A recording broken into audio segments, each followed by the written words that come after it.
Hey everybody, today we're going to be doing a full whetstone sharpening session with this chef's knife from beginning to end. Now, at the end of the session, hopefully we can get this chef knife to pass the grape cut test, because currently it kind of just slides it along. And this chef's knife isn't, it's not dull by any means. It's still, it'll still cut paper and things like that. So to make this like it would probably be after maybe 6 months of use or something, I'm actually going to dull this on a lower grit whetstone. So this is my 320 grit whetstone right here, and I'm just going to flip it up on its side and just kind of run the edge along to kind of dull it up a little bit. And yeah, I know some people are probably going to say I'm destroying my edge, and yeah, but we got to sharpen it, so no worries.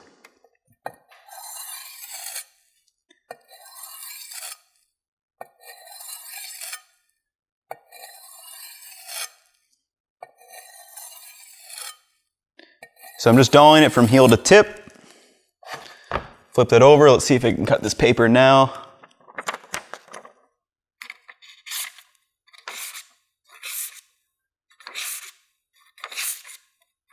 Yeah, I would say that is fairly well and dull. So we're done with the 320 grit whetstone. All I was using it was to dull the knife. This isn't damaged enough or doesn't need to be thinned or reprofiled, so you don't need to start on a 320 grit whetstone. And I am using the Sharpness ceramics whetstone, so I've got the 1000 grit right here, and then we'll be using the 5000 grit later on once we have this nice and sharpened so we can polish the edge. And these are splash and go stones, so I have my water right here as well, ready to go just to splash this on. But yeah, let's start.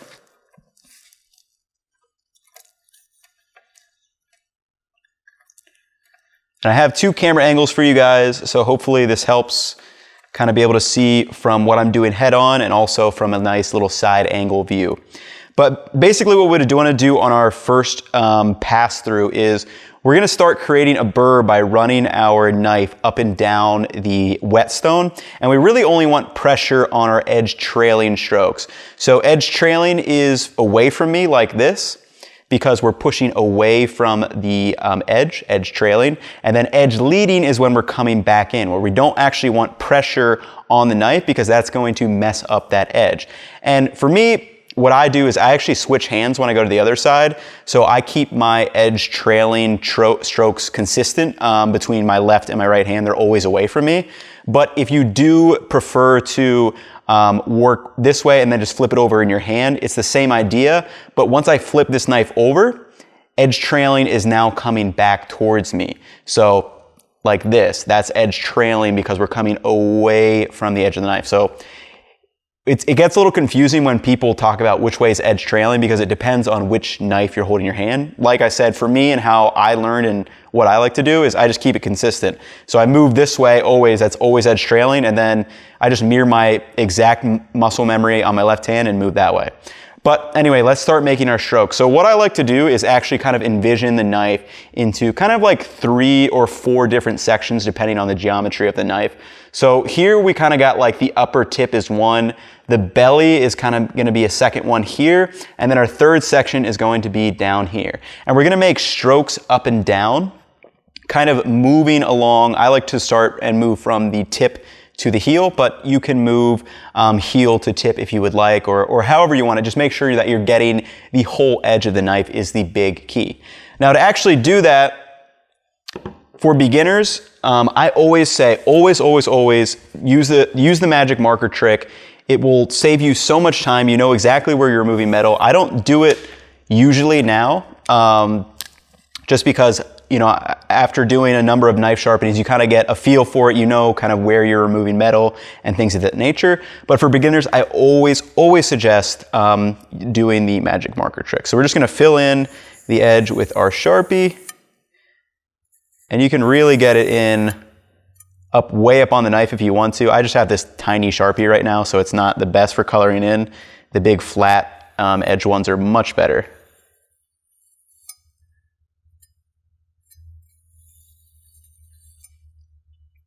And even when I'm actually running this Sharpie over, I can feel some micro kind of micro chips in there. It's kind of catching a little bit on the felt tip of the pen. So that also shows me, you know, even though the knife is still sharp, it does have some, you know, little minor abrasions and chips in it that aren't going to make it, you know, perform as well as it could be, you know, before like a month ago when I last sharpened it. But with that being said, we've got our Sharpie and we will make our strokes. So like I said, I like to start at the tip. And for the tip, you kind of want to lean up a little bit to make sure you get all the way up into the tip. Normally you just do this and flip it like that and we're good to go. But it's going to be hard to see on camera, I'm sure.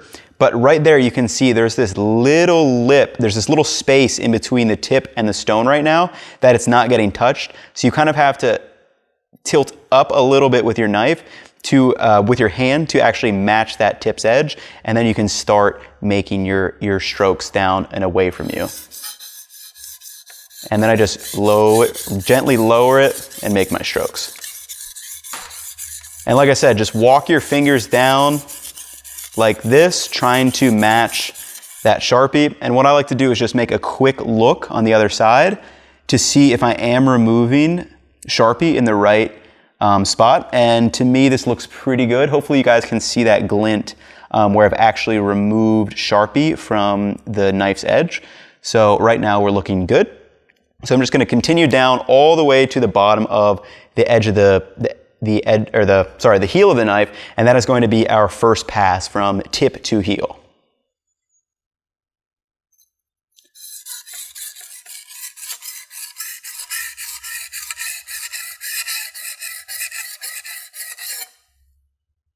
And like I said, that is first pass. Now, generally, you can start feeling for a burr if you want to, but basically what we're doing at this stage is just pushing all that metal from this side to get it to wrap over. So depending on how the knife feels, it really depends on your steel. You may be able to feel a burr after just one pass.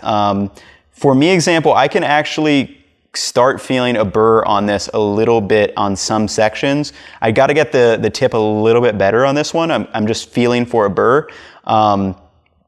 But yeah, like on the belly of the knife, I can definitely feel a little bit of a burr starting to form. So I'm going to do another pass from tip to heel. And another way that you could do this too, instead of kind of walking your fingers down like this, you could do kind of a slow and methodical approach. So start at the tip, only work the tip. Then stop, adjust your angle a little bit and try to work on the belly of the knife, up and down. Adjust your angle, move your fingers down, keeping them in the center of the whetstone, and just keep moving and matching that angle. And then finally, hit the heel of the knife, that last little section.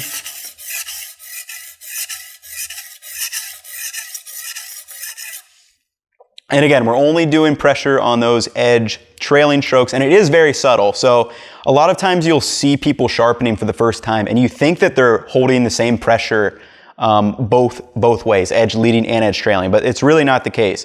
You're really only giving pressure on our edge trailing strokes, and then when you're coming back and you're just letting the knife glide along. You're not actually using any pressure on those edge leading strokes. It's just gliding back along the whetstone.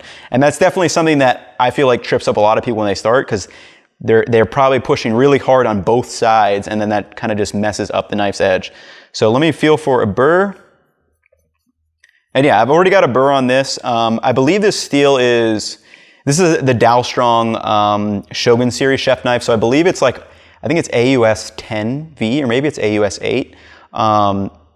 So it's a fairly good steel, and it's going to sharpen fairly quickly compared to maybe some softer Western style steels. So I'm actually going to flip over to the other side. And again, same exact thing. I just flip it over to my other side. So put my thumb here, finger on the back of the spine, and I'm literally just repeating that exact same process. And I found for me that this works easier, and it was really easy for me to get my muscle memory down. You know, you can stay on one hand if you want to. It really just depends. There's no one right way to sharpen a knife. At the end of the day, you need to make a burr. You need to flip it over and work it on both sides of the knife. You need to remove that burr. The way you actually do those things to make your knife sharp, there's definitely some wiggle room. So some people may say, hey, you're doing it wrong. But at the end of the day, I'm getting a sharp knife. That's what is most important in the kitchen.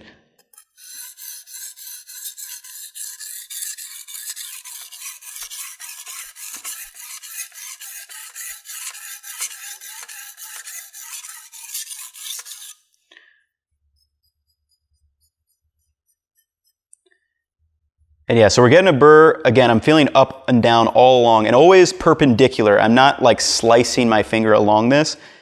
And here, let me see if you guys can hear this. That's my thumb pad actually catching on the burr. It's raised that lip of metal and you can actually hear it, hopefully. And that's what I'm feeling for. That's exactly what I'm feeling for. And I want to make sure that's up and down the complete edge. So right now, it's good up on the belly and almost on the heel. There's this little section down at the bottom of the heel that I got to work on. And then towards the tip, I need to get a little bit more too. So I'm really just going to focus on this kind of bottom, maybe ½ inch down here and kind of this top inch of the tip up here. On this, I'm not actually going to do a full pass. I'm just going to focus on these two areas.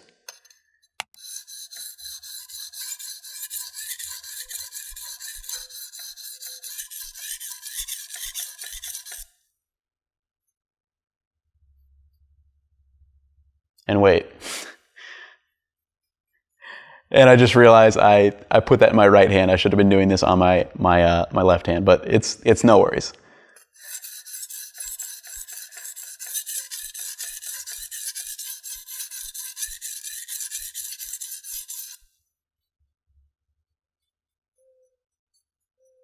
Yeah, so got the burr on the top edge, and then like I said, just gonna work on that bottom heel a little bit. And as you'll see, the top heel, I've kind of got this steeper angle, and then as I come down here, I kind of change the angle to make it almost perpendicular to the actual whetstone. I mean, it's not quite perpendicular.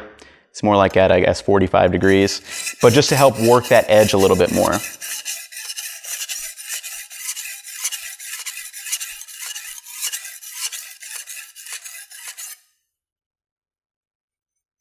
And yep, we've got the burr all the way up and down from the tip to the heel. And then at this stage, I'm going to do a couple stropping strokes. And what stropping strokes are going to do are help remove that burr. So the burr is flipped over on this side. So it's like this right now. So now I need to flip this back to my right hand, and I'm going to perform some stropping strokes. Literally just tip to heel in one fluid motion to kind of wear away, hopefully, that burr and kind of wipe it off clean. I mean, at the 1000 grit, it's not going to, we're keeping wearing it down, and it might actually just flip to the other side, but it's going to help wearing down the burr and the metal on both sides of the knife. So again, I like to go tip from heel. And again, starting at a slightly higher angle. And that's one stropping stroke. So I like to do even strokes on both sides. How many that actually is at this stage, it depends. I'll probably do like 5 on this side, so we'll do 4 more.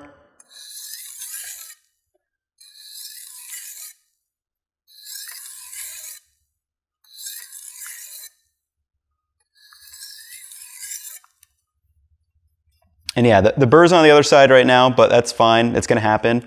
But we're continually wearing it down and wearing more metal away. So hopefully at the end, we get a nice apex from where that burr is removed. And I'm going to do 5 more on the other side, and then I'll do 2 and 2, and then we'll move up to our higher grit stone. We'll actually check the sharpness first, but let's get these stropping strokes in.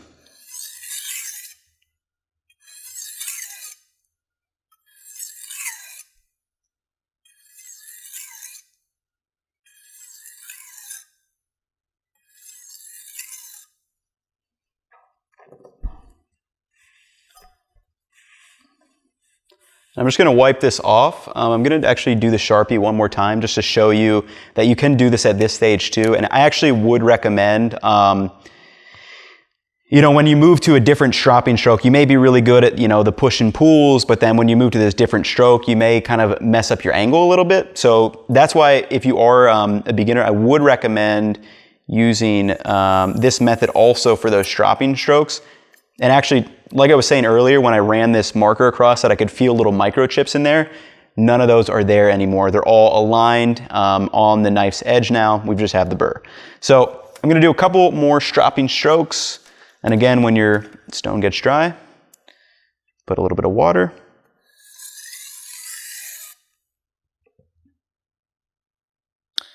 All right, so here we can see here, I was actually a little bit off with that stropping stroke. And this is what I'm talking about. So there's this little bit of Sharpie down at the bottom here, in between where I removed metal. So that's telling me I need to actually adjust that angle a little bit, and that it is too shallow of an angle on that stropping stroke, that I need to come up just a little bit to actually match that.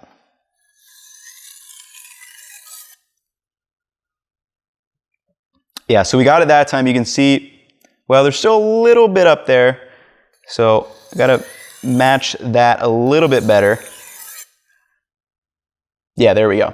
So that time I got the bottom and I got the Sharpie full off the edge. And like I said, that's why the Sharpie marker is really a great trick to use. I mean, even, you know, like I said, I frequently don't do it. But in that case, you know, I missed it on a couple of those stropping strokes.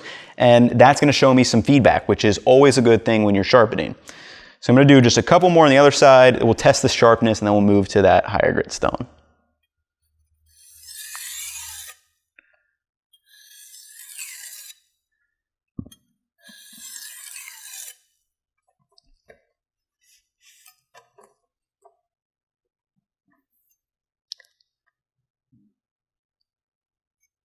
Okay, so I can still feel the burr on that side. We just flipped it over, that's fine. We are gonna test the sharpness. So what I like to do is actually, there's a couple ways you can test the sharpness. One is just put it on your fingernail, and if it kind of bites in a little bit, you know that that knife is sharp, rather than just sliding along. So I probably should have shown this before I actually sharpened it, but it did just slide along. Now I'm getting a little bit toothy, not toothy, but it kind of sits in there just a little bit, all up and along the edge. You can feel it. It kind of catches instead of just sliding along, which is a good sign for our sharpness. And then for our knife test, obviously we can always do that. So that's actually, there's a drop of water there, so that's why I got messed up. Shouldn't have let this get wet. But as you can see, nice and sharp. So that's always a good sign. And you always want to get this very sharp on whatever, you know, this 1000 grit stone. Like if it's not sharp here, it's not going to magically get sharp on our higher grit stone, because, you know, if you think about it, on your medium and low grit stones, like you actually set the angle of the knife. So if this is, say, 15 degrees, we've removed that metal on, you know, like a 1000 grit or a 320 grit to make it 15 degrees. These higher grit stones don't remove enough metal to actually, you know, reprofile the edge or make it, say, a 15 to like a 12 degree edge. I mean, you could do it, I guess, technically, but it would take you a really long time. So that's why always, this is really where you're setting the knife's edge, the actual angle of it. Our high polishing stones, these are really just for that. They're for polishing, cleaning it up, maybe aligning. So say, I probably could have started this knife if I didn't dull it. I probably could have just done a number of strokes on this high grit stone and it would have been sharp. So more maintenance on high grit stones. They're not actually made for, you know, like our bulk sharpening, where we're actually removing a fair bit of metal, kind of cleaning up any microchips, or if the knife is really dull, maybe we need to go to a 320 grit to actually thin it. But at this stage, we're going to move to our high grit stone. And again, I keep everything the exact same on the high grit stone. I don't change my method. I just keep everything consistent because I find that it works for me in getting a sharp knife. So, like I said, again, same thing. Burr is over on this side of the knife. So we're going to start with our Right hand, and again, I'm gonna do the same exact thing. I'm probably gonna do a pass or two, just because this knife isn't in such bad shape, so we don't need to go crazy with the number of passes.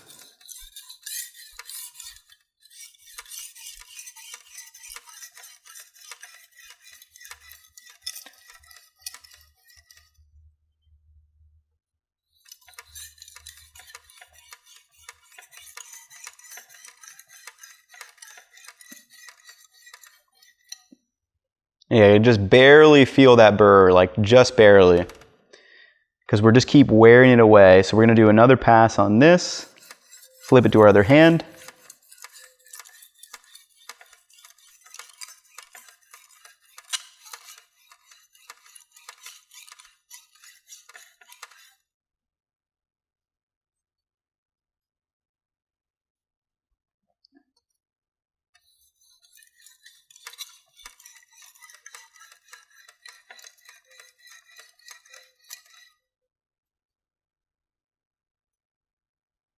I'm gonna do one more pass.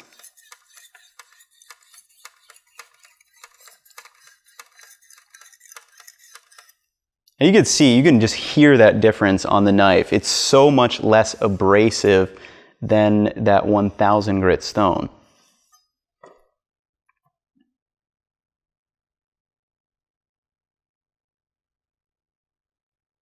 And again, I'm just checking the toothy, it's not toothy, but a well apexed edge should slightly dig into your thumbnail instead of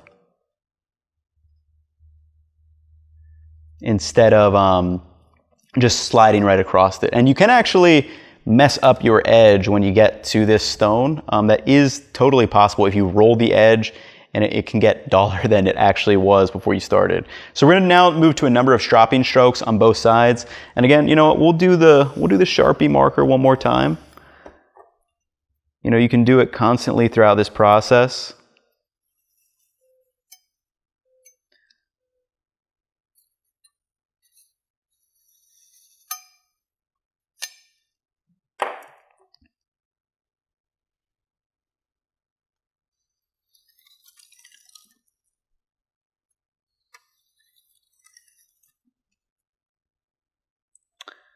So yeah, it looks pretty good on our stropping strokes. Again, that's just a good visual cue to know that you are on the right angle.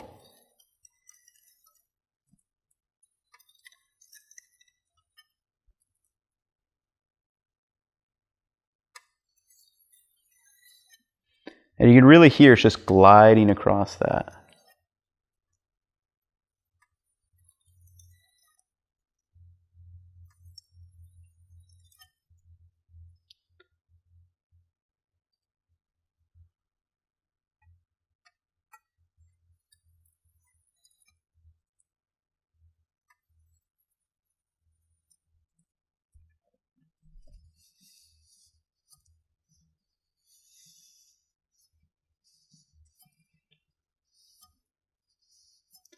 At this stage, I'm actually just going to remove that Sharpie. Just about done. And rubbing alcohol or acetone or something like this, it'll take the Sharpie right off if you're worried about that.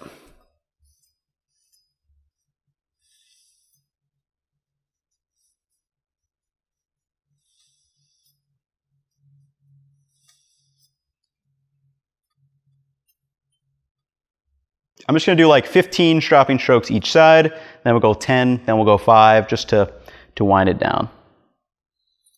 1, 2, 3,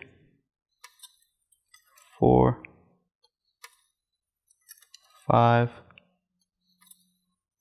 6, 7, 8, 9, 10, 11, 12, 13, 14, 15.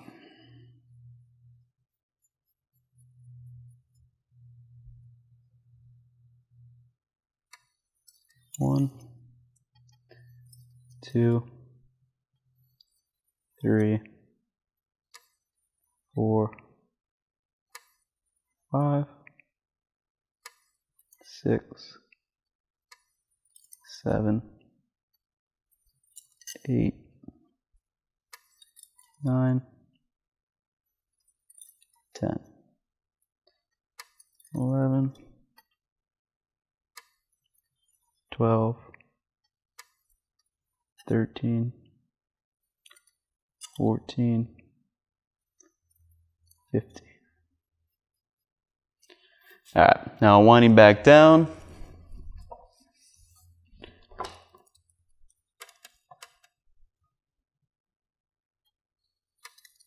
Ten, 9, 8, 7, 6, 5, 4, 3, 2, 1. And again, matching the tip of the knife on our way down, so a little bit higher angle. 10, 9, 8, 7, 6, 5, 4, 3, 2, 1. And we'll just do 5 more. 5, 4, 3, 2, 1. 5, 4, 3, 2, 1.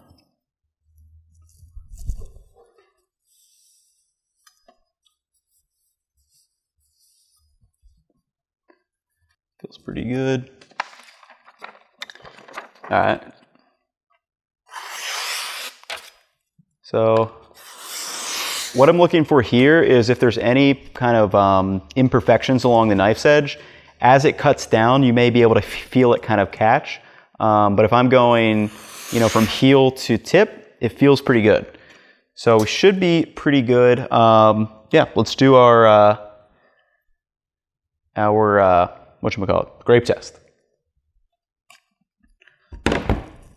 Just set it on this. Cut the top off. All right, so we got a grape on. Hopefully this slices through in no problem, but I guess we shall see. All right, so. All right, so I just got the top off. Let's see. Yeah, there we go. Sometimes the top's a little bit hard to get.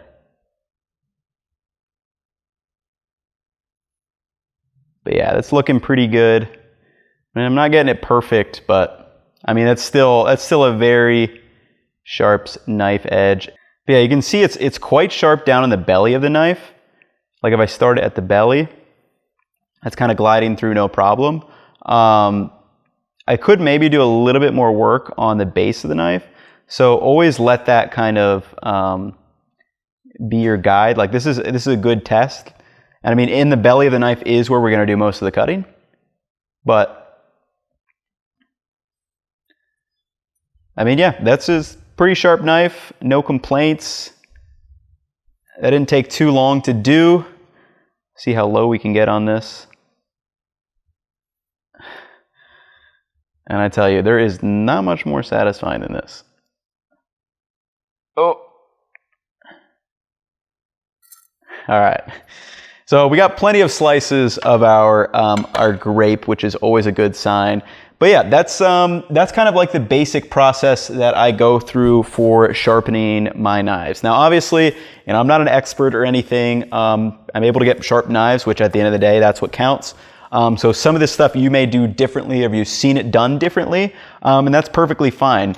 The big thing is making sure we're getting and raising a burr, making sure you're keeping your angle consistent as you're doing your sharpening, and things like that. The magic marker trick is very useful, as evidenced today. You don't have to do it forever, but I would recommend trying out, especially, and even time to time, like today.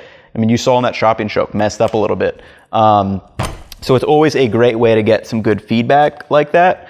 But other than that, hopefully you guys enjoyed. Right now, by the time you're seeing this video, I will be in the middle of moving across country.